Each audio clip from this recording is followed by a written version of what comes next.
महत्वाची बातमी, तुळजाभवानी मंदिरामध्ये चीनी कंपनीचे सीसीटीव्ही बसवले असं कैलास पाटील म्हणाले आणि या प्रकरणाची एसआयटी चौकशी करा, आमदार कैलास पाटील यांनी ही मागणी केलेली आहे।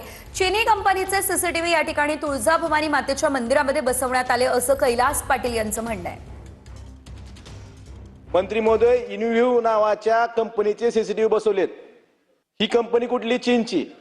आणि केंद्र सरकारने 2024 मध्येच standardization testing and quality certification STQC हे नॉर्म्स लागू केले होते आणि स्पष्ट असे आदेश होते केंद्र सरकारचे की ज्या कंपन्या STQCच्या इम्पॅनलमेंट मध्ये आहेत त्यांचे सीसीटीव्ही बसवायचे।